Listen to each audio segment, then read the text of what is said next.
Minha mão já tocava a maçaneta quando o vi. Um cadeado. Na porta da minha despensa, dentro da minha própria casa. Era prateado, novo, reluzente, pendurado ali com uma naturalidade que me afrontava. Meu coração deu um solavanco, aquele tipo de abalo que sentimos quando algo está profundamente errado, mas a mente ainda não conseguiu nomear o desastre. Fiquei imóvel, encarando aquele objeto metálico, buscando em vão uma explicação lógica para a sua presença. Talvez fosse um engano, talvez eu estivesse a ver coisas, mas não. O cadeado era real e trancava a minha despensa. Antes de prosseguir, gostaria de saber de que cidade você acompanha esta história e se já passou por algo parecido. E não se esqueça de se inscrever no canal, para não perder o desenrolar de outros relatos como este. Meu nome é Isabel. Tenho 67 anos e fui professora primária durante 4 décadas. E aquela era a minha casa. Minha? Sim, a casa que eu e Miguel erguemos, tijolo por tijolo, sonho por sonho, ao longo de 25 anos de casamento. A casa onde criei os meus 3 filhos. A casa onde, há 3 anos, enterrei o meu marido. E agora, um cadeado fechava a minha despensa. Respirei fundo, tentando acalmar o tremor que se iniciava nas minhas mãos. Tinha que haver uma explicação. Talvez Fernando, o meu filho, o tivesse colocado ali por algum motivo que me escapava. Talvez fosse temporário. Talvez. Procurando alguma coisa, Isabel. A voz de Cristina soou atrás de mim, e eu virei-me lentamente. A minha nora estava encostada no batente da porta da cozinha, de braços cruzados. No rosto, aquele sorriso mínimo, o mesmo que ela usava sempre que sabia ter o controlo da situação. Vestia uma daquelas blusas caras que eu via no seu closet, peças que custavam uma fortuna, mais de R$ 1.500. Enquanto eu, a dona da casa, usava a mesma blusa de algodão que comprara na promoção do supermercado. Eu, eu só ia buscar farinha, gaguejei, ouvindo a minha própria voz soar pequena, quase um pedido de desculpa, para fazer um bolo. Ah, sim? Cristina aproximou-se. O estalido dos seus saltos ecoava no chão que eu mesma tinha escolhido, tantos anos antes. Pois é, Isabel. Precisávamos de conversar sobre isso. As coisas estavam a ficar desorganizadas, a comida a desaparecer, as contas do mercado muito altas. O Fernando e eu achamos melhor ter um controlo maior. Controlo. A palavra ecoou na minha mente. Controlo sobre a minha despensa, dentro da minha casa. Mas, mas esta é a minha casa. As palavras escaparam-me antes que eu pudesse contê-las. O sorriso de Cristina tornou-se ainda mais fino. Tecnicamente, sim. Mas nós moramos aqui, não é? Ajudamos com as contas, com tudo. É só uma questão de organização, Isabel. Nada pessoal. Nada pessoal. Como se trancar a despensa de alguém na sua própria casa pudesse não ser pessoal. Se precisar de alguma coisa, é só avisar que eu vou buscar para si, continuou ela, tirando uma pequena chave dourada do bolso e balançando-a à minha frente. Assim fica tudo mais controlado, mais organizado. Vai ver, vai ser melhor para todos. E então ela saiu, levando a chave consigo, deixando-me ali, parada, a olhar para aquele cadeado. Foi naquele instante que algo dentro de mim começou a trincar. Não se partiu de uma vez. Foi uma fissura fina, quase invisível, como as que surgem em paredes antigas e que só se revelam sob um ângulo específico de luz. Mas ela estava ali e estava a crescer. Voltei para o meu quarto. Agora apenas o meu quarto, e não mais o quarto de casal que partilhei com Miguel. E sentei-me na beira da cama. As minhas mãos tremiam. Não de medo. Era raiva. Uma raiva antiga, represada, que eu tinha empurrado para debaixo do tapete durante 3 longos anos. 3 anos desde a morte de Miguel. 3 anos desde que Fernando e Cristina se mudaram temporariamente para me fazer companhia. A mãe não pode ficar sozinha, Fernando dissera, segurando a minha mão no velório. Nós ficamos um tempo, até se recuperar. Um tempo? 3 anos podiam ser considerados um tempo? Olhei em redor. A poltrona de couro castanho de Miguel, onde ele lia o jornal todas as manhãs, já não estava ali. Cristina colocara um puff branco no lugar. É mais moderno, dissera ela. As cortinas floridas que eu mesma costurara foram substituídas por persianas cinzentas. Mais prático.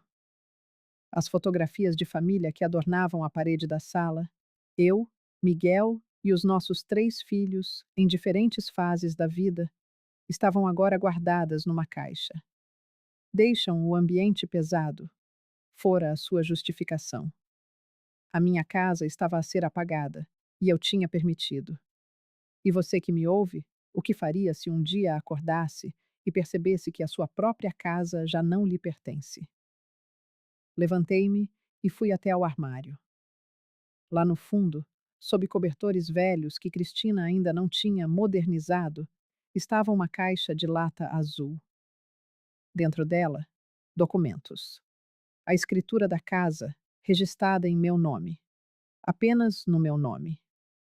Miguel tinha insistido nisso, pois o terreno fora herança da minha mãe, e ele queria que eu me sentisse sempre segura. Isto é teu, Bel, dissera ele, usando a alcunha que só ele usava. Aconteça o que acontecer, terás sempre a tua casa. Peguei na escritura e li cada linha, cada vírgula, cada palavra que confirmava a minha posse. A casa era minha, legal e inquestionavelmente minha.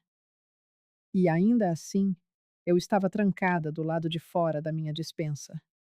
Sentei-me novamente, segurando aquele papel, e a pergunta formou-se na minha mente: quando é que tudo isto começou?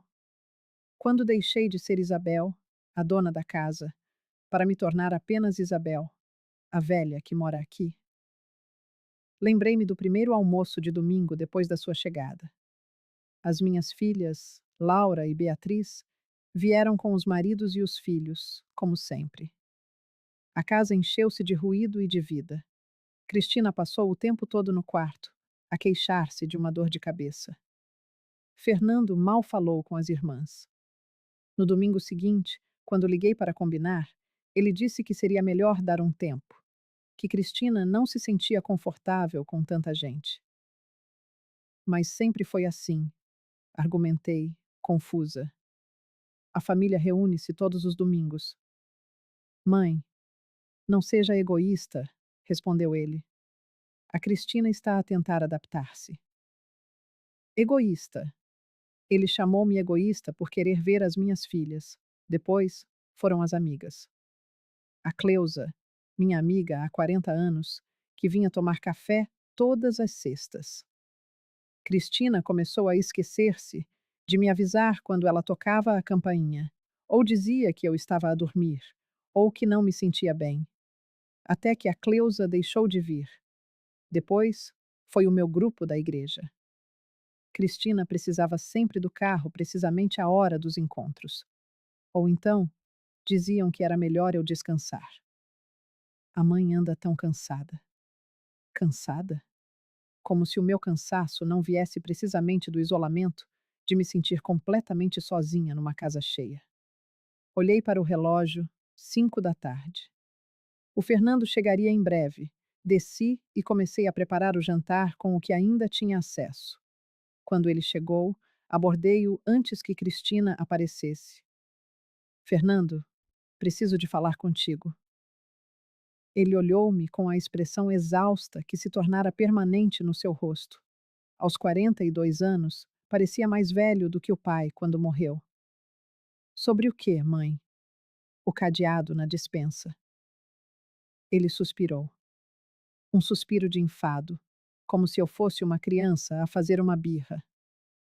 A Cristina já lhe o explicou, não foi?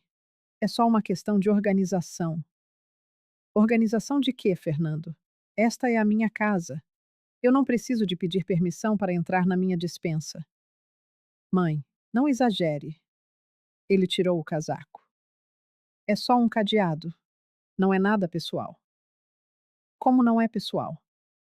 Senti a minha voz a elevar-se, algo raro em mim. Como trancar uma parte da minha própria casa pode não ser pessoal. Por que é que está a fazer uma tempestade num copo de água? Rebateu ele, e havia algo nos seus olhos.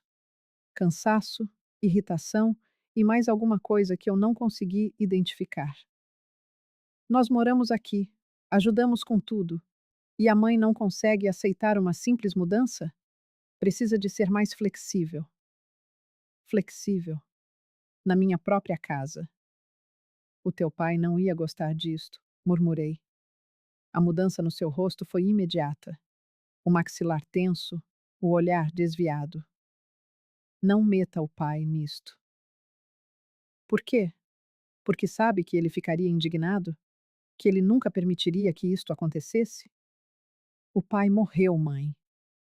As palavras saíram duras, cortantes. Morreu há 3 anos. Temos de seguir em frente, viver no presente. Cristina surgiu na sala naquele exato momento, como sempre fazia quando a tensão era palpável. Era como se ela farejasse o conflito e viesse alimentar-se dele. Está tudo bem por aqui? Perguntou, com a sua voz falsamente doce. Tudo, respondeu Fernando apressado. A mãe só está a adaptar-se às mudanças. Adaptar-me. Como se eu fosse um objeto a ser moldado, ajustado. Terminei o jantar em silêncio. Eles comeram, conversando sobre o seu dia, enquanto eu mal conseguia engolir, com um nó a apertar-me a garganta. Mais tarde, no meu quarto, ouvi as suas vozes na sala. O tom dela era de queixa, o dele, de quem cedia. Deitada na cama, a olhar para o teto, o mesmo teto que testemunhara a minha vida com Miguel, senti a névoa dos últimos 3 anos a dissipar-se. E no seu lugar, surgiu a raiva. Não a raiva explosiva, de gritos e objetos partidos. Era uma fúria fria, calculada, que ardia em fogo baixo dentro de mim. A fúria de uma professora que passou 40 anos a aprender a ler nas entrelinhas, a decifrar as motivações por trás das ações. A verdade era clara. O cadeado não era sobre organização. Era sobre controlo, sobre me mostrar qual era o meu lugar, sobre transformar a dona da casa numa hóspede indesejada. E quanto mais eu pensava, mais as peças se encaixavam. Os móveis trocados, as amigas afastadas, as filhas distanciadas. Não eram eventos isolados, era um plano. Cristina queria a minha casa, e Fernando, o meu filho, estava a permitir. Por quê? Essa era a pergunta que me manteve acordada. O que é que eles queriam? Às 3 da manhã, ouvi os seus passos no corredor. Pararam à minha porta. Um silêncio pesado. Depois, seguiram para o seu quarto. Teria ele sentido remorsos? Não importava. Naquela noite, naquela cama, na minha casa, eu tomei uma decisão. Acabara a paciência. Acabara a compreensão. Eu era Isabel Santos e ia descobrir exatamente o que estava a acontecer. Ia usar tudo o que aprendi em 40 anos para retomar o controle da minha vida. Porque se há algo que se aprende ao ensinar crianças, é que é preciso entender a motivação para prever a ação. E quando se prevê a ação, pode-se antecipá-la. Aquele cadeado não era o fim, era o começo. O começo do meu despertar, da minha reação, da jornada para recuperar a minha dignidade. Eu ainda não sabia a profundidade da traição, mas ia descobrir. Oh, sim, ia descobrir cada detalhe. cada mentira, cada plano. E quando descobrisse, quando tivesse todas as peças, só então eu agiria. Miguel sempre dizia que eu era paciente demais, mas ele esquecia-se de que paciência não é fraqueza. Paciência é estratégia, é aguardar o momento certo, é observar, aprender e planear. E eu tinha 4 décadas de experiência. Cristina e Fernando não faziam a menor ideia com quem estavam a lidar, mas iriam descobrir. Os dias seguintes foram diferentes. Eu estava diferente. Acordava alerta, observadora, com um propósito que não sentia desde que Miguel morrera. Comecei a prestar atenção, de verdade. E quanto mais eu observava, mais coisas erradas eu via. A rotina de Fernando começava pontualmente às 7 da manhã, quando a porta da frente se fechava e o levava para o trabalho. Cristina, por outro lado, permanecia em casa, imersa num ócio que de produtivo não tinha nada. Despertava tarde, perto das 10, e seu café da manhã era um ritual solitário, acompanhado apenas pela luz fria da tela do celular. O resto do dia se arrastava entre o quarto e a sala, o telefone sempre em mãos, um portal para um fluxo incessante de compras online. Caixas e mais caixas chegavam quase diariamente, trazendo roupas, sapatos, objetos de decoração. E tudo aquilo era pago com o dinheiro de quem? Eu me perguntava, enquanto observava mais um entregador deixar um pacote na porta. Um dia, o som do celular dela, esquecido na sala enquanto ela tomava banho, quebrou o silêncio. A tela se acendeu, iluminando uma nova mensagem. Juro que não tive a intenção de ler, mas meus olhos, por um reflexo traiçoeiro, capturaram as palavras. Gatinha, quando a velha vai decidir vender essa casa? A gente podia estar morando no nosso apê novo já. O sangue congelou nas minhas veias. Li de novo e de novo, cada palavra ecoando como um golpe. A velha. Vender a casa. Apê novo. O telefone se apagou na minha mão, mas a mensagem continuava gravada a fogo na minha mente. Devolvi o aparelho ao lugar exato onde estava e caminhei de volta para o meu quarto com as pernas trêmulas. Então era isso. Eles não queriam apenas que eu vendesse a casa. Eles queriam a minha casa. Queriam me tirar daqui. E você? Já descobriu uma verdade que demoliu tudo o que você achava que sabia? Sentei-me na beira da cama e respirei fundo. O choque dava lugar a uma clareza gélida. Eu precisava ser inteligente. Precisava de provas. Precisava compreender toda a extensão daquele plano antes de dar um passo sequer. Naquela tarde, quando Fernando voltou do trabalho, algo que antes passaria despercebido saltou aos meus olhos. Ele estacionou um carro diferente na garagem. Não o sedã velho que dirigia há anos, mas um SUV preto, reluzente, com cheiro de novo. Carro novo? Perguntei, forçando um tom casual. Fernando se virou e, por um átimo de segundo, vi algo cruzar seu olhar. Culpa? Medo? Ah, esse. É. Precisava de um carro melhor para o trabalho. Deve ter custado caro. Foi um bom negócio. Financiamento. Ele respondeu, desviando o olhar e entrando em casa rápido demais. Financiamento. A palavra ficou reverberando na minha cabeça. Miguel e eu sempre ensinamos nossos filhos a fugir de dívidas, a comprar apenas o que podiam pagar. E agora, Fernando, meu filho, tinha financiado um carro de luxo? Esperei a noite cair. Esperei que jantassem, que assistissem à sua televisão, que as luzes se apagassem e o silêncio tomasse conta da casa. Às 2 da madrugada, saí do meu quarto, pé ante pé, e me dirigi ao escritório. O escritório que fora de Miguel, o santuário onde ele guardava nossos documentos mais importantes, agora transformado em home office por Fernando. Abri a porta devagar, rezando para que a dobradiça não protestasse. Acendi apenas o abajur, e sua luz fraca revelou uma mesa coberta de papéis. Comecei a minha busca, meticulosa, devolvendo cada folha ao seu lugar exato para não deixar vestígios. Então, eu os encontrei. Extratos bancários da conta conjunta que eu mantinha com Fernando desde a morte de Miguel. Ele tinha insistido: Mãe, é melhor assim. Caso você precise de algo, eu posso ajudar rápido. Na época, pareceu um gesto de carinho, de proteção.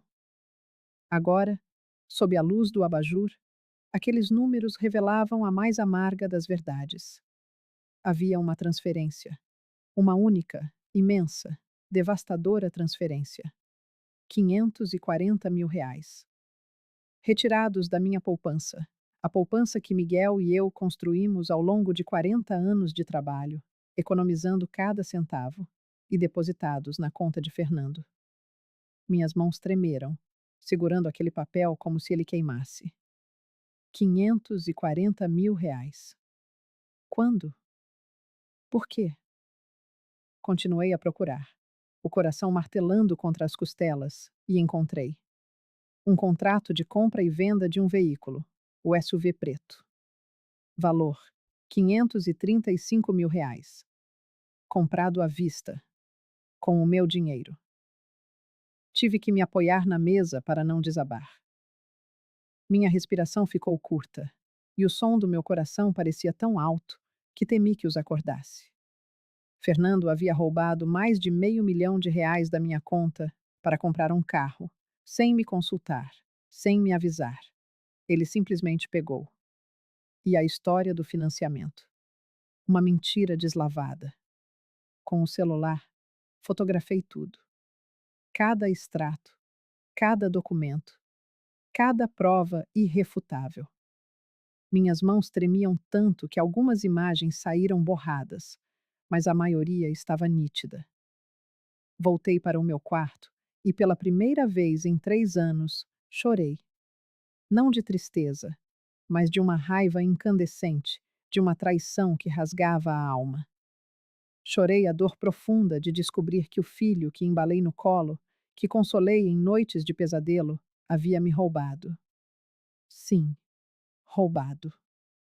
Não importava que a conta fosse conjunta. Aquele dinheiro era meu, da minha aposentadoria, do meu trabalho, da minha vida com Miguel. Na manhã seguinte, aguardei Fernando sair. Cristina, como de costume, deveria estar dormindo até tarde. Peguei minha bolsa, os documentos da casa, a escritura que provava sem sombra de dúvida que eu era a única proprietária, e saí. Chamei um táxi para o centro. Eu não podia usar o carro, pois, segundo eles, Cristina sempre precisava. Minha primeira parada foi um cartório, onde tirei cópias autenticadas de tudo. A escritura, meus documentos, cada papel que atestava que aquela casa era minha, e somente minha. Depois, numa papelaria, imprimi as fotos que havia tirado dos extratos e do contrato do carro. Organizei tudo numa pasta, de forma cronológica, metódica, como uma professora preparando o material para a aula mais importante de sua vida. E era exatamente isso: uma aula. Uma aula que eu daria ao meu filho sobre consequências, respeito e honestidade. Mas antes, eu precisava de ajuda. Ajuda legal. E eu sabia exatamente a quem procurar. Roberto Campos. Ele fora meu aluno na terceira série, há mais de 30 anos. Um menino quieto, estudioso, que sempre ficava depois da aula para me ajudar a arrumar os livros. Hoje, era um advogado renomado, com um escritório no centro. Eu sabia disso porque sua mãe, Dona Amélia, frequentava a mesma igreja que eu e sempre falava do filho com um orgulho que transbordava. Cheguei ao escritório sem hora marcada. A recepcionista, uma moça simpática, perguntou se eu tinha agendamento. Não, minha filha, mas Diga a ele que é a professora Isabel, Dona Bel. Ele vai se lembrar. Ela falou ao interfone e, em menos de 1 minuto, Roberto surgiu na recepção. Estava mais velho, claro, com fios grisalhos nas têmporas, mas os olhos eram os mesmos, gentis e atentos. Dona Bel, ele exclamou, vindo ao meu encontro e tomando minhas mãos nas suas. Que surpresa maravilhosa! Por favor, entre. Ele me conduziu à sua sala, ofereceu café, perguntou como eu estava.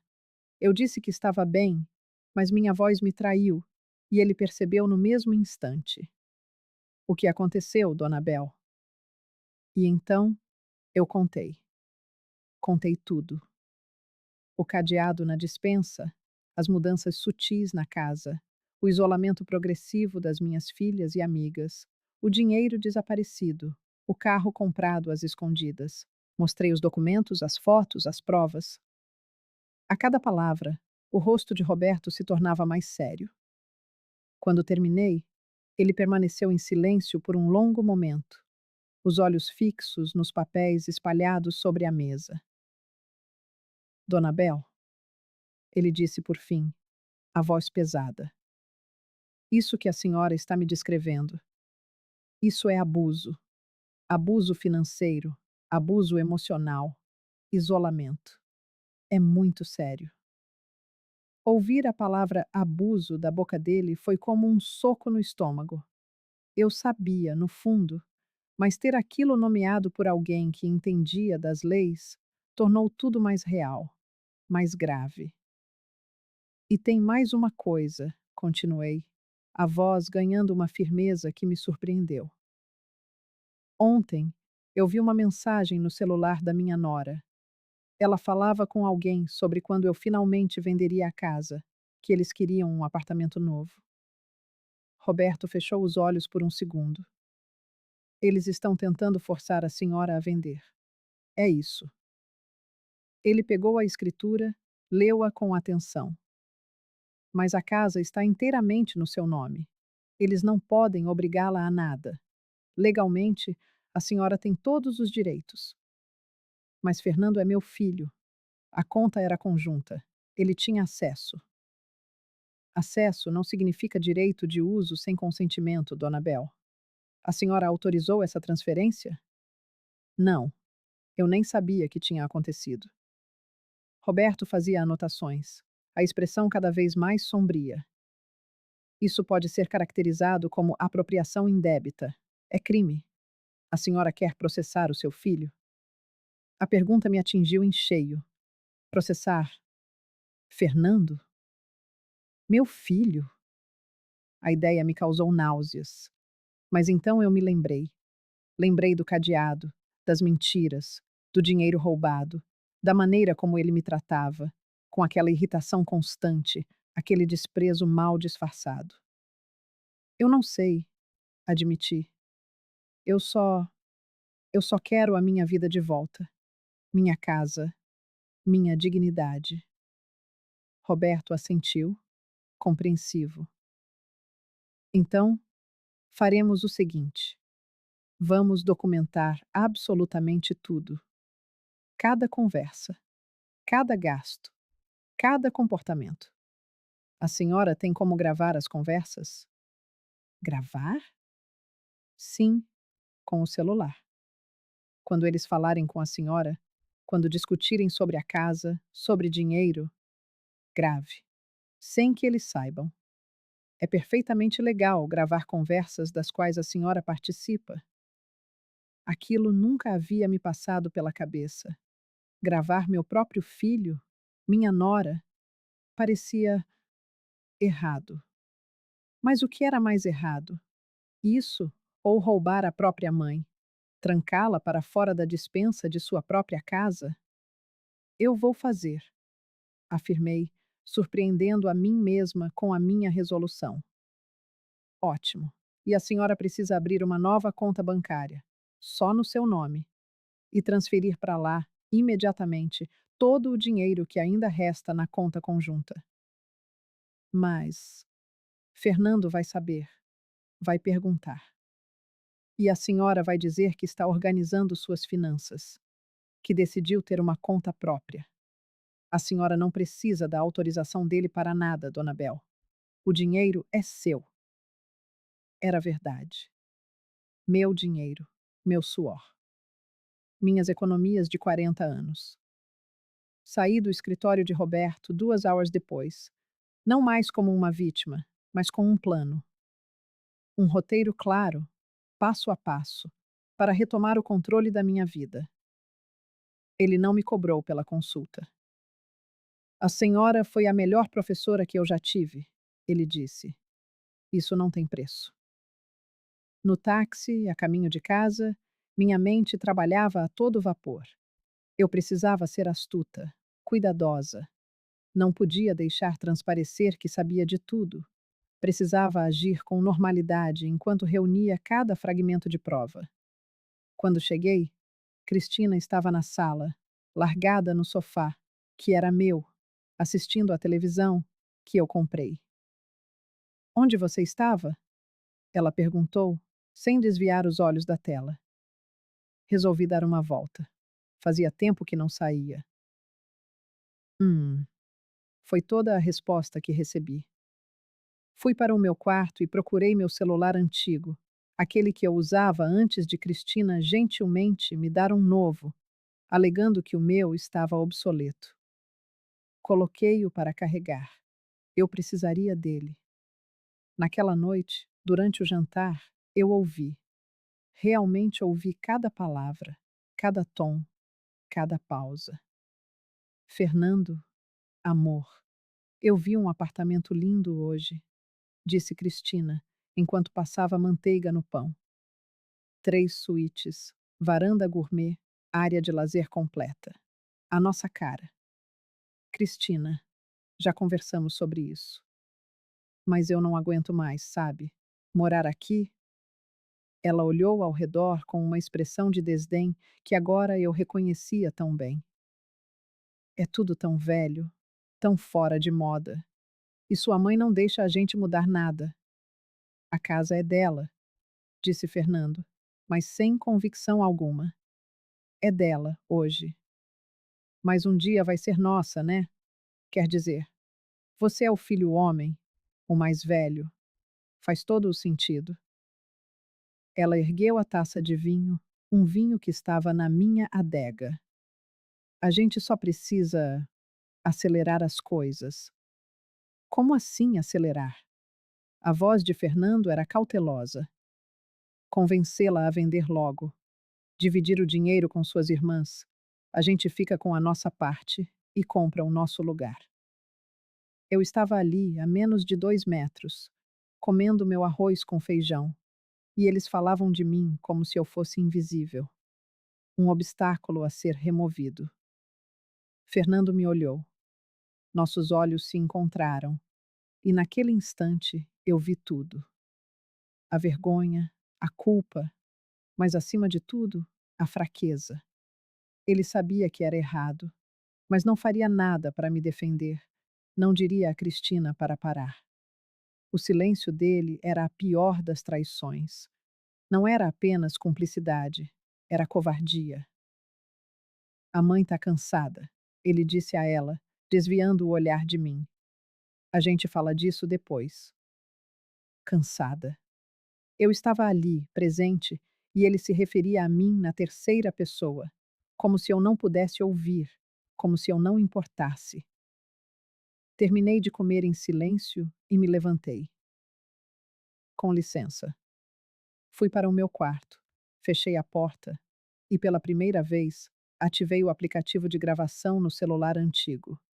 Testei. Funcionava perfeitamente. A partir daquele momento, cada conversa seria um documento. Cada palavra, uma prova. Cada mentira, um registro. Eles queriam me tratar como invisível? Ótimo. Pessoas invisíveis ouvem muita coisa, veem muita coisa e descobrem muita coisa. E eu usaria cada informação contra eles. Não era vingança, ou não apenas isso.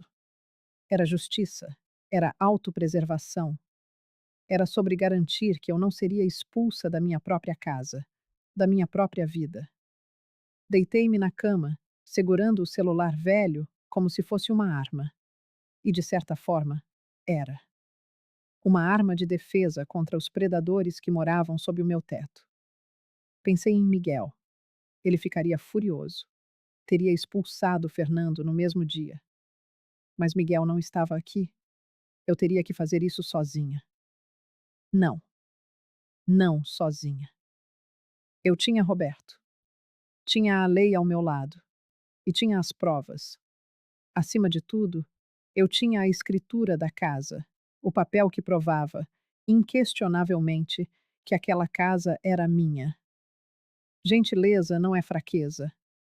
Eu sempre ensinei isso aos meus alunos, mas havia me esquecido de aplicar a lição a mim mesma. Havia confundido o amor de mãe com um convite para o abuso. Não mais. O cadeado na despensa foi o despertar. O dinheiro roubado foi o combustível. E agora, com um plano e um gravador, eu tinha as ferramentas. Fechei os olhos, mas sabia que o sono não viria. Minha mente estava a mil, planejando os próximos passos, antecipando seus movimentos. Porque essa era a diferença entre nós. Eles agiam por impulso, por ganância. Eu pensava a longo prazo. Eu planejava. Eu era paciente. E a paciência, quando bem utilizada, é a arma mais poderosa que existe. As semanas seguintes foram uma aula de atuação. Tornei-me uma atriz dentro da minha própria casa, a representar o papel da idosa confusa, da sogra acomodada, da mãe que já não percebe nada. Enquanto isso, o meu velho telemóvel, meu cúmplice silencioso, gravava absolutamente tudo. Cada conversa, cada comentário, cada plano que eles discutiam, na crença de que eu não estava a prestar atenção ou que seria incapaz de compreender. A primeira gravação crucial aconteceu numa tarde de quinta-feira. Cristina falava ao telefone com alguém que, mais tarde, descobri ser a sua mãe. Eu vinha pelo corredor, a regressar da casa de banho, com o telemóvel no bolso do avental, a gravar. Mãe, estou a dizer-te. Ela não vai sair desta casa por bem. Vamos ter de forçar a situação. Não, ela não tem nada. Está saudável como um touro. Ainda vive mais 20 anos. Eu sei, eu sei, mas o Fernando não tem coragem de a confrontar. Pois é, por isso é que preciso da tua ajuda. Se toda a família se juntar, se todos disserem que seria melhor para ela ir para um lugar com mais cuidados, ela acaba por aceitar. Um lugar com mais cuidados. Um lar de idosos. Elas estavam a planear colocar-me num asilo. Regressei ao meu quarto, sentindo as pernas bambas, a tremer. Sentei-me na cama e ouvi a gravação de novo e de novo. Precisava de ter a certeza do que tinha ouvido, mas não havia margem para dúvidas. A voz de Cristina era cristalina. Forçar a situação, um lugar com mais cuidados, ela acaba por aceitar. Enviei a gravação para o Roberto pelo WhatsApp. Ele respondeu em minutos. Dona Isabel, isto é muito sério. Continue a documentar tudo. Ainda não os confronte. Precisamos de mais provas. Eu continuaria. A segunda gravação, ainda mais devastadora, surgiu poucos dias depois. Era noite e eu estava no meu quarto com a porta entreaberta. Fernando e Cristina, julgando que eu já dormia, conversavam no seu quarto. Amor, precisamos de resolver isto depressa. Era a voz impaciente de Cristina. Já se passaram 3 anos. 3 anos a vivermos nesta casa velha, sem podermos fazer nada, só à espera. Eu sei, Chris, mas não é assim tão simples. Não é simples porque tu não tens a coragem de fazer o que precisa de ser feito. A tua mãe está a manipular-te com essa história de viúva sofredora, de solidão, e tu cais que nem um patinho. Ela é minha mãe. E eu sou a tua mulher? Ou já te esqueceste? Ou vais escolhê-la a ela outra vez, em vez de mim? Silêncio. Um silêncio longo e pesado. É isso, não é? A voz de Cristina subiu de tom. Vais sempre escolher a mãezinha. Vais sempre colocá-la em primeiro lugar. E eu? E os nossos planos? E a nossa vida? Ficamos à espera que ela decida morrer para finalmente podermos viver? Cristina, para com isso. Parar com o quê? Com a verdade? Fernando, já não somos crianças. Temos 40 anos. Merecemos ter a nossa casa, a nossa vida. E aquele dinheiro que tiraste do banco foi só o começo. Há muito mais na conta dela. A reforma de professora, a pensão do teu pai, tudo. E está tudo ali, parado, enquanto ela vive sozinha nesta casa gigante. Ela não está sozinha. Nós moramos aqui. Exatamente. E por isso mesmo ela devia dar-nos a casa de uma vez, passar para o teu nome, ou vender e dividir o dinheiro. Qualquer coisa, menos esta situação ridícula em que somos tratados como visitas na nossa própria casa. Nossa própria casa. Ela dissera nossa própria casa, como se a casa já lhes pertencesse. Fernando não respondeu, ou fê-lo tão baixo que o gravador não captou, mas o seu silêncio dizia tudo. Ele não estava a discordar. Não me estava a defender. Estava a concordar com aquela mulher que falava da sogra como se fosse um estorvo, um obstáculo a ser removido. E você? Já ouviu alguém que ama falar de si como se fosse descartável? Gravei mais 5 conversas nas semanas seguintes, todas no mesmo tom. Cristina a reclamar, a pressionar, a planear.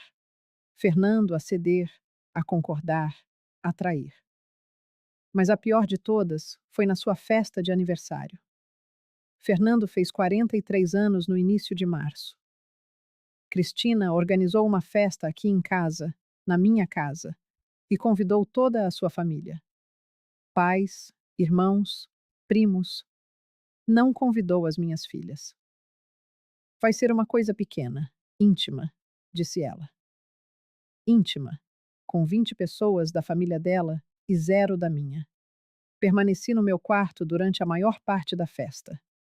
Desci apenas para dar os parabéns ao Fernando, entregar-lhe o presente que comprei, uma camisa que ele nem fingiu gostar, e voltar. Mas antes de subir, liguei o gravador e deixei-o escondido atrás do aparador da sala, por entre as plantas. Mais tarde, quando todos se foram embora e a casa finalmente mergulhou no silêncio, desci e recuperei o telemóvel. Refugiei-me no meu quarto e ouvi. Ouvi tudo. A mãe de Cristina, Dona Neuza. Então, quando é que vocês resolvem a situação da Isabel? Não podem continuar assim, sem privacidade, sem poderem fazer da casa o que querem. O pai de Cristina, o senhor Domingos. É verdade. A minha filha está a FTI. Está até a sofrer muito com isto. Precisam de tomar uma decisão. Ou convencem a Isabel a vender e a dividir o dinheiro, ou internam-na num lugar adequado.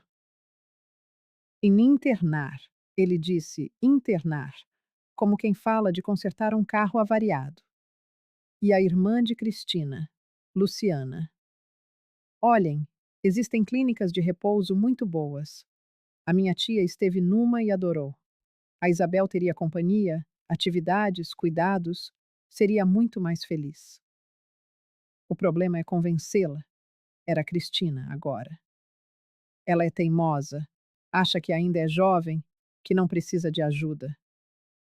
Mas vocês podem conseguir um atestado médico, não podem? Sugeriu Dona Neuza. A dizer que ela está com demência, que já não pode morar sozinha. Assim, internam-na sem que ela precise de concordar. O meu coração parou. Literalmente, parou por um segundo. Atestado falso.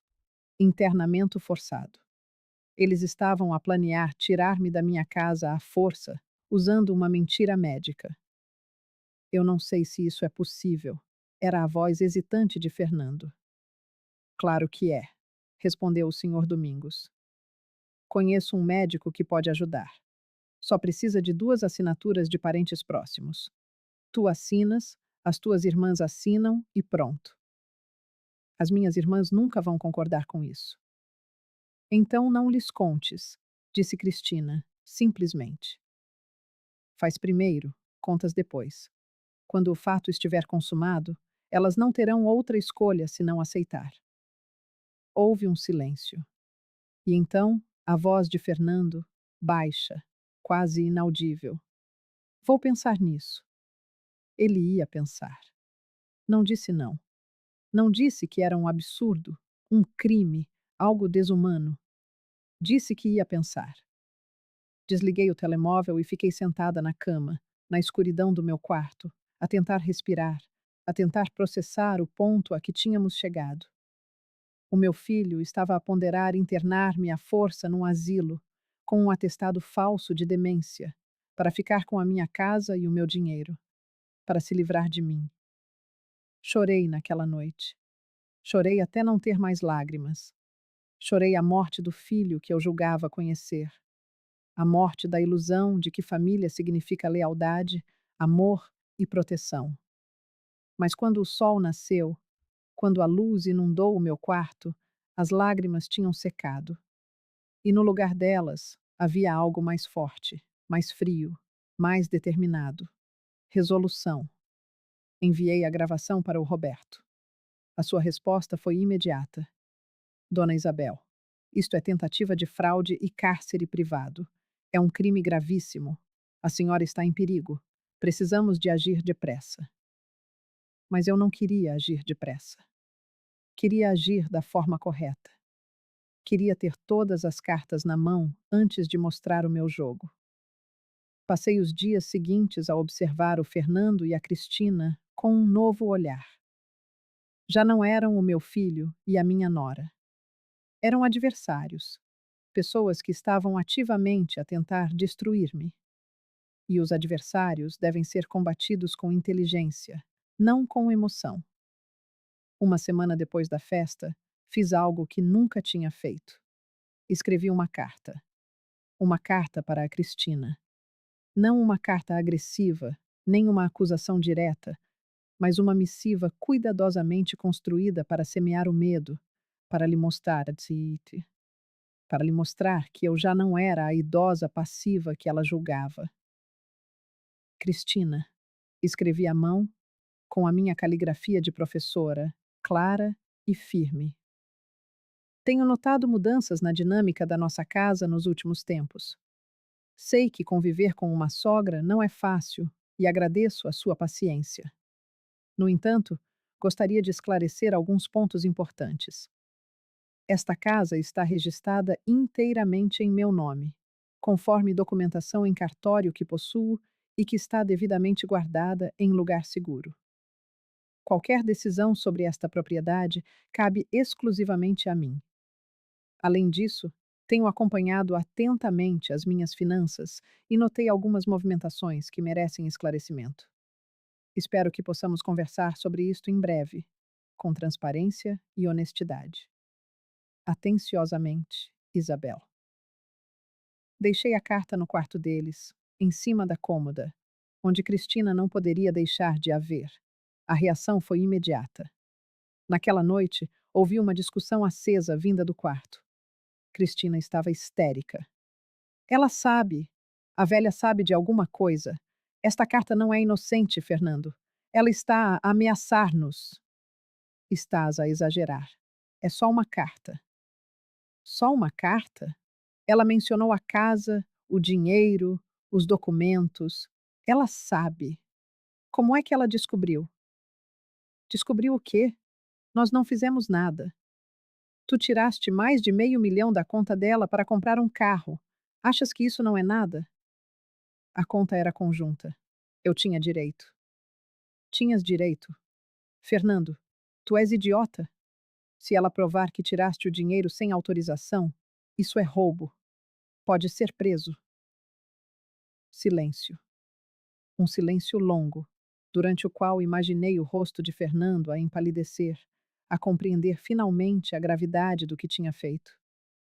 Ela não vai fazer isso, disse ele por fim, mas a sua voz soava insegura. Ela não vai meter o próprio filho na cadeia. Tens assim tanta certeza? Depois de tudo o que fizemos? De todos os planos? Que planos? Nós só. Nós só queremos ter a nossa vida. A nossa vida? Fernando, vais mesmo fazer-te de inocente agora? Sabes muito bem o que estamos a planear. E se ela descobriu o dinheiro, talvez tenha descoberto mais coisas. Mais o quê? O plano para te internar, as conversas sobre a casa, tudo. Ouvi passos. Eles andavam de um lado para o outro no quarto. Temos de acelerar, disse Cristina. Já não podemos esperar. Temos de agir antes que ela haja. Agir como? Como combinamos? O médico, o atestado, o internamento. Tem de ser rápido, antes que ela tenha tempo de fazer alguma coisa. Não sei, Chris. Isso parece muito errado. Errado? E roubá-la não foi errado? E planear ficar com a casa dela não é errado? Fernando, já passaste do ponto em que podias bancar o bom filho. Já fizeste as tuas escolhas. Agora precisas de ter a coragem de ir até ao fim. Desliguei o gravador. Já tinha ouvido o suficiente. Eles iam acelerar os planos. Eu tinha menos tempo do que pensava. Liguei para o Roberto no dia seguinte. Marcamos uma reunião urgente. Eles vão tentar internar-me à força, disse-lhe, mostrando as últimas gravações. Tenho uma semana, talvez duas, antes que o façam. Roberto ouviu tudo, a sua expressão a tornar-se cada vez mais grave. Dona Isabel, chegou a hora. A senhora precisa de agir. Agora. Já não pode esperar. Eu sei. E tenho um plano. Contei-lhe a minha ideia. Era arriscada, era ousada. Mas se funcionasse, eu não só me protegeria, como viraria o jogo completamente. Roberto ficou em silêncio por um longo momento depois de eu terminar. Então, lentamente, um sorriso rasgou-lhe o rosto. Dona Bel, a senhora continua a ser a melhor estratega que já conheci. Pode funcionar, sim, mas vai precisar de coragem. Coragem é o que me sobra, respondi. O que já não tenho é paciência. Na semana seguinte, comecei a montar a armadilha. Falei propositadamente alto sobre as minhas joias, as que o Miguel me tinha oferecido ao longo dos anos. O colar de pérolas, os brincos de diamante, a pulseira de ouro. Não eram peças de um valor exorbitante, mas tinham valor sentimental e financeiro. Estou a pensar em colocar estas joias num cofre no banco, disse durante o jantar, de forma casual. Já não me sinto segura a guardá-las aqui em casa. Vi os olhos de Cristina brilharem. Era exatamente a reação que eu esperava. Um cofre no banco é uma ótima ideia, Isabel, disse ela, com um súbito interesse na voz. Quer ajuda para tratar disso? Seria excelente. Obrigada. Nos dias que se seguiram, Cristina foi incrivelmente atenciosa. Ajudou-me a separar as joias, sugeriu o banco, até se ofereceu para ir comigo abrir o cofre. O que ela não sabia é que eu já tinha falado com o gerente do banco, que já tinha instruções específicas. O cofre seria aberto apenas em meu nome. Eu já lá tinha deixado documentos que provavam que tudo aquilo era meu, adquirido antes do casamento do Fernando. E, mais importante, eu tinha instalado uma cláusula especial. Em caso de tentativa de acesso não autorizado, o gerente devia contactar-me imediatamente e acionar a polícia. Era uma armadilha, e Cristina estava a caminhar diretamente para ela. Mas isso seria apenas o começo. Porque eu tinha um plano maior, um plano que envolveria as minhas filhas, o meu advogado e uma reunião de família que ninguém jamais esqueceria. Uma reunião onde todas as cartas seriam postas na mesa, Todas as gravações seriam ouvidas, todas as mentiras seriam expostas. E no final, eu teria a minha casa de volta, a minha vida de volta, a minha dignidade de volta. Porque se há algo que 40 anos a lecionar me ensinaram, é que todo o aluno precisa de aprender as suas lições. E por vezes, as lições mais importantes são as mais dolorosas. Fernando e Cristina estavam prestes a aprender a lição das suas vidas. E eu seria a professora de que eles nunca se esqueceriam.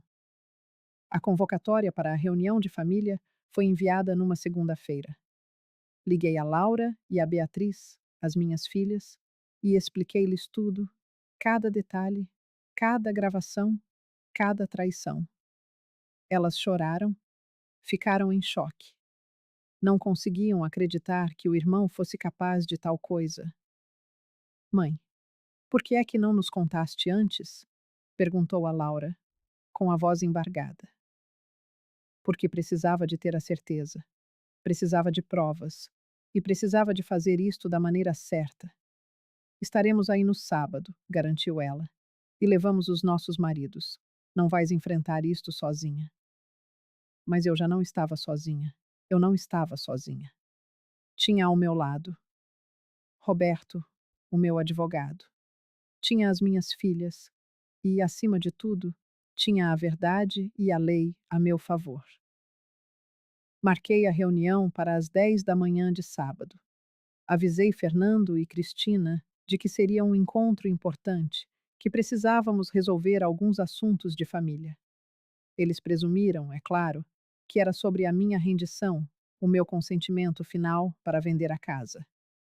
Eu via em seus olhos a expectativa, a ganância mal disfarçada a brilhar. Pobres tolos.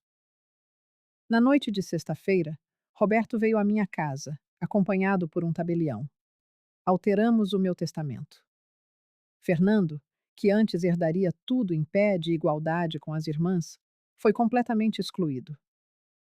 A totalidade dos meus bens seria dividida apenas entre Laura e Beatriz.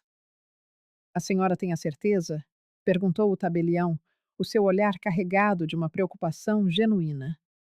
Absoluta, respondi, assinando cada página sem a menor hesitação.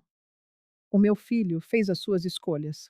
Agora, eu fazia as minhas. Naquela noite, dormi. Pela primeira vez em meses, dormi profundamente, um sono sem pesadelos, sem angústia. Eu sabia que, no dia seguinte, tudo mudaria. Todo o poder que eles julgavam ter sobre mim seria desfeito, e eu, finalmente, estaria livre. O sábado amanheceu com um sol radiante. Levantei-me cedo, vesti-me com esmero. Escolhi um vestido azul, aquele que Miguel sempre dizia que me assentava tão bem. Penteei os cabelos, passei um batom discreto. Queria estar apresentável. Queria que eles vissem não uma velha frágil, mas uma mulher forte, dona da sua própria vida. Laura e Beatriz chegaram às 9h30 com os maridos.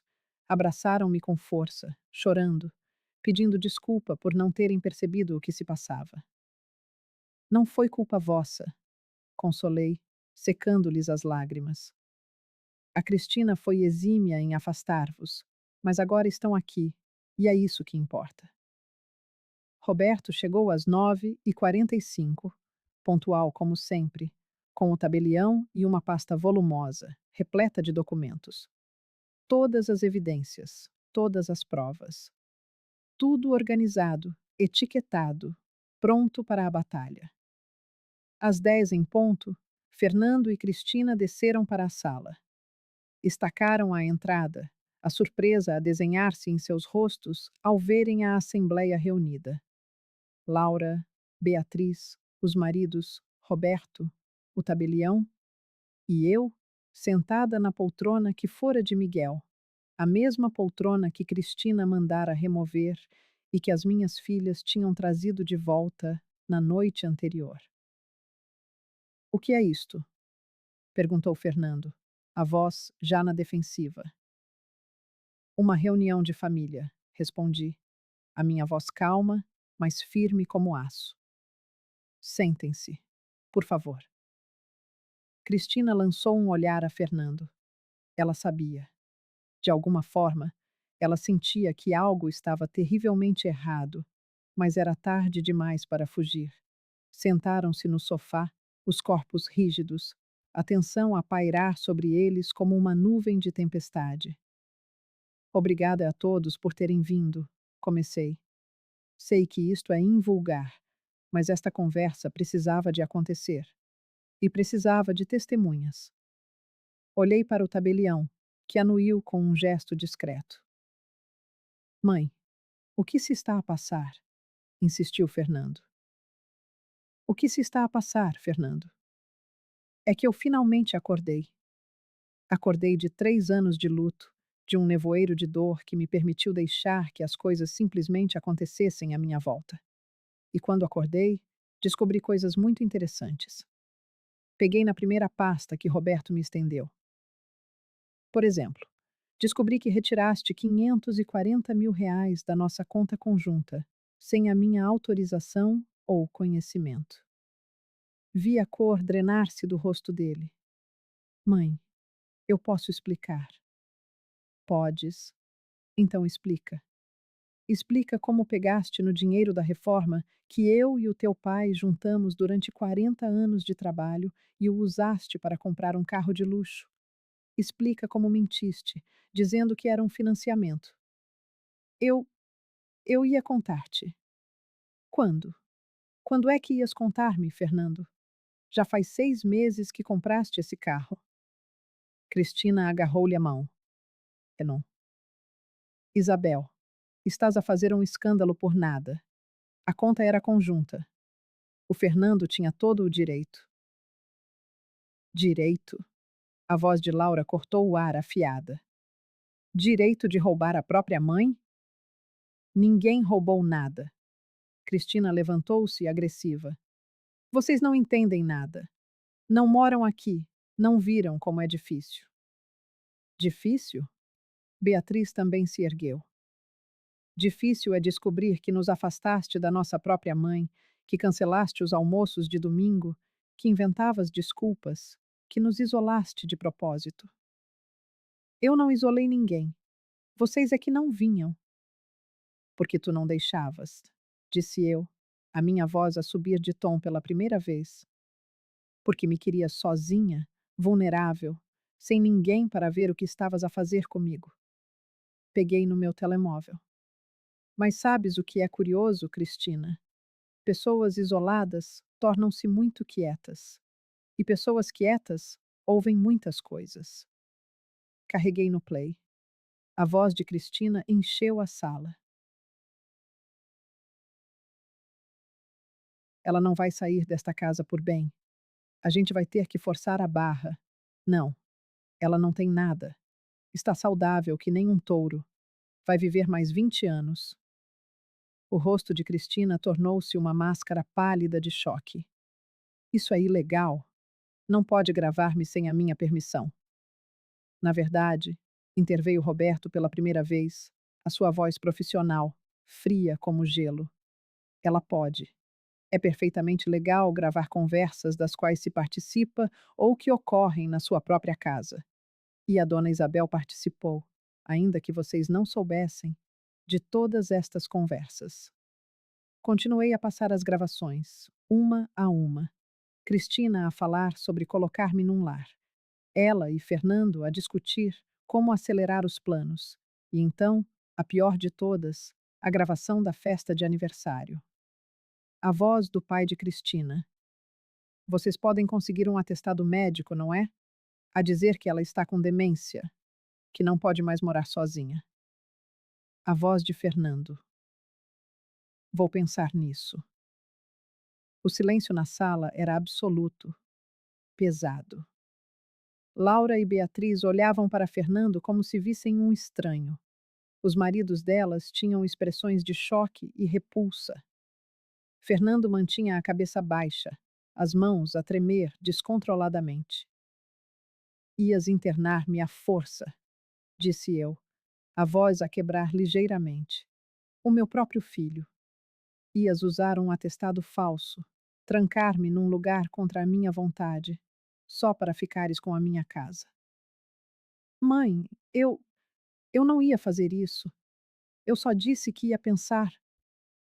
Pensar já é monstruoso o suficiente, gritou Laura. Como é que foste capaz, Fernando? Como pudeste sequer considerar fazer isto à nossa mãe? Foi ela, Fernando apontou para Cristina. Foi tudo ideia dela. Ela é que ficava a insistir, a pressionar-me. Cristina virou-se para ele, incrédula. Como é que é? Estás a culpar-me a mim? Foste tu que pegaste no dinheiro. Foste tu que concordaste com tudo? Porque não me davas sossego. Porque ameaçavas deixar-me se eu não fizesse o que tu querias. E ali estava. A verdade a derramar-se, feia e crua. Um a virar-se contra o outro, numa tentativa desesperada de salvação. Chega, ordenei. A minha voz possuía uma autoridade que os silenciou a todos.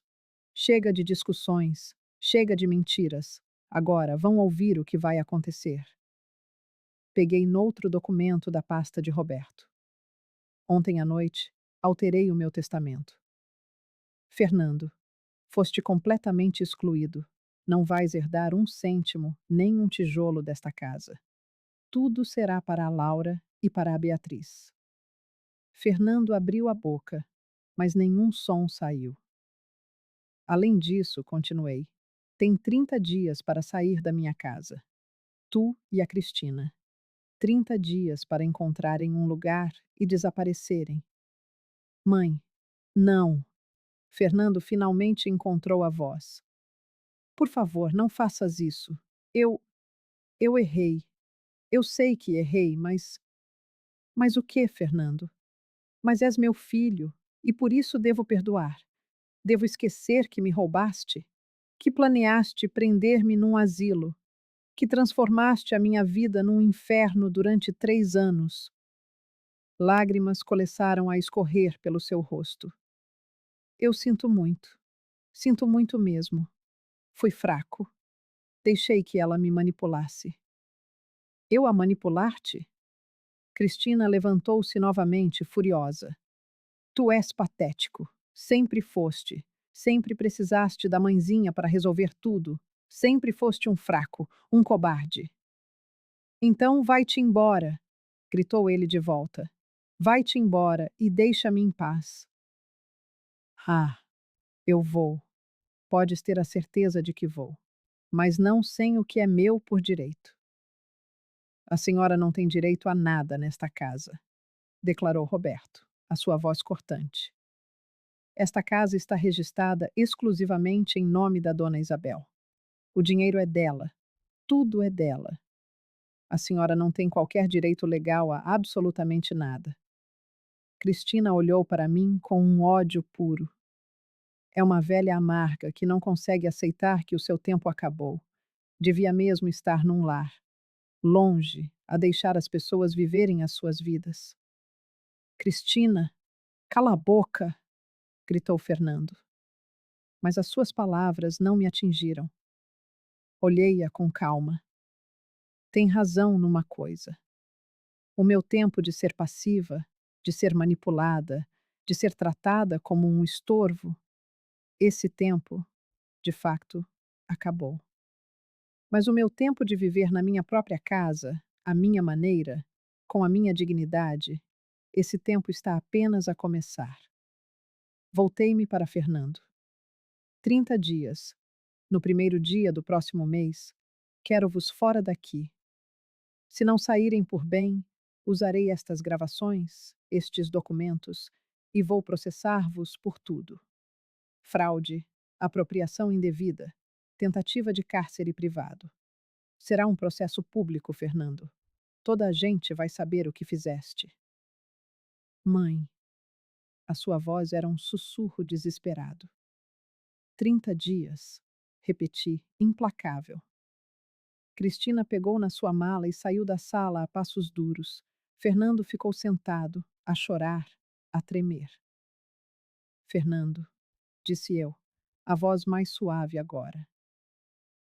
Tu eras um bom menino, um filho amoroso. Não sei quando mudaste, nem por quê, mas a pessoa em que te tornaste, essa pessoa eu não reconheço e não a posso ter mais na minha casa. Ele levantou-se cambaleante e olhou para mim. Eu amo-te, mãe. Sempre te amei. Eu só, eu sei, só querias ter a tua vida, a tua família, mas escolheste tê-las à minha custa, e as escolhas têm consequências. Ele saiu da sala. Ouvi os seus passos a subir as escadas, em direção ao quarto. Virei-me para as minhas filhas, que imediatamente vieram abraçar-me. Chorei nos braços delas, não de tristeza, mas de alívio, de libertação, de ter finalmente a minha vida de volta. Foste muito corajosa, mãe, disse Laura. Não, respondi. Fui apenas uma mãe que finalmente se defendeu. Os 30 dias que se seguiram foram tensos. Cristina mal me dirigia a palavra, passando os dias ao telefone, a procurar um apartamento, a empacotar as suas coisas. Fernando tentou falar comigo algumas vezes, mas mantive a distância. Não estava pronta para perdoar. Talvez nunca estivesse. No 28º dia, eles finalmente mudaram-se. Cristina saiu sem uma palavra, entrando no carro carregado de malas e caixas, partindo sem olhar para trás. Fernando foi o último a sair. Parou à porta, olhando para mim. Mãe, vou passar o resto da vida arrependido. Se um dia me puderes perdoar. Talvez um dia, respondi. Mas hoje não é esse dia. Ele anuiu, com os olhos marejados de lágrimas, e saiu. A porta fechou-se, e pela primeira vez em 3 anos, a minha casa mergulhou no silêncio. O meu silêncio. O meu espaço. A minha vida. Laura e Beatriz vieram naquela mesma tarde e passaram a noite comigo. Dormimos na sala, a conversar até tarde, a rir, a recordar os bons tempos e a planear o futuro. Mãe, o que vais fazer agora? Perguntou Beatriz. Viver, respondi simplesmente. Vou viver. E foi o que fiz. Passou um ano desde aquele dia. Um ano de reconstrução, de cura, de redescoberta. Removi todas as alterações que Cristina tinha feito. Coloquei de volta as cortinas que eu mesma costurei. Pendurei novamente as fotografias de família nas paredes.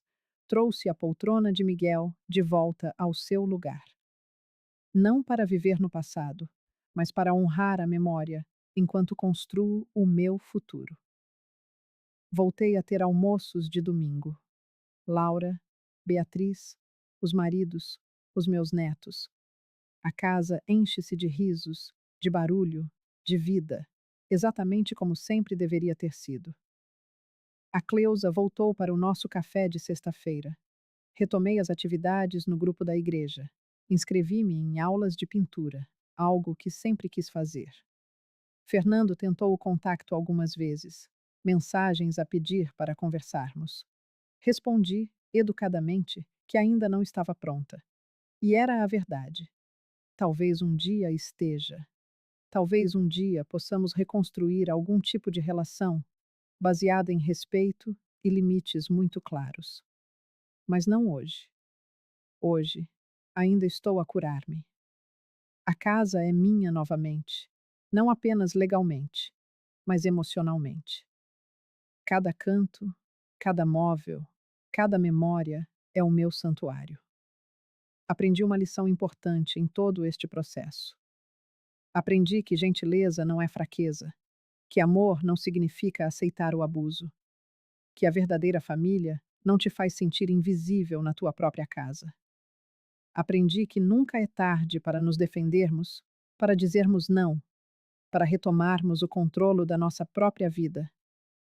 Com 67 anos, ainda estou a aprender, a crescer, a descobrir-me. O Miguel diria que está orgulhoso, E sabem que mais? Eu também estou orgulhosa de mim, orgulhosa por ter tido a coragem de enfrentar o meu próprio filho, por ter escolhido a minha dignidade em vez de uma falsa paz, orgulhosa por ter sobrevivido e saído mais forte. O cadeado na despensa foi o início do meu despertar. Mas o verdadeiro despertar foi compreender que eu sempre tive o poder, sempre tive a força, sempre tive o direito de exigir respeito. Eu apenas me tinha esquecido. Mas agora lembro-me e nunca mais me esquecerei. Hoje, enquanto escrevo isto, sentada na varanda da minha casa, com o sol da tarde a aquecer-me o rosto, sinto-me livre, verdadeiramente livre. Não porque o meu filho partiu, mas porque eu escolhi libertar-me do medo, do luto paralisante, da necessidade de agradar a todos. E agora? Agora eu vivo, simplesmente vivo, com as minhas filhas, os meus netos, as minhas amigas, a minha pintura, os meus livros, a minha casa, a minha vida, e é uma vida boa, uma vida pela qual lutei e que mereço. Se está a ouvir isto e se identificou de alguma forma, quero que saiba. Você também tem esse poder. Você também merece respeito. Você também pode dizer não. O caminho não foi fácil. Não é. Mas foi preciso trilhá-lo. E valeu a pena cada lágrima derramada, cada noite em claro, cada instante de dúvida. Pois no fim, o que realmente conta não é a idade que você tem, mas a força da sua vontade de lutar pela própria dignidade. Eu lutei e venci. E saiba que você também pode. Agradeço por me acompanhar até aqui. Se esta história ressoou em você de alguma forma, leve-a consigo. Compartilhe-a com quem precisa ouvir que a esperança existe. Afinal, todos nós merecemos viver em paz. Merecemos respeito. Merecemos ser os senhores do nosso próprio destino. Não importa a sua idade, nem as circunstâncias, nem quem está do outro lado. Você sempre, sempre terá o direito de se reerguer. E lembre-se, nunca é tarde demais para recomeçar.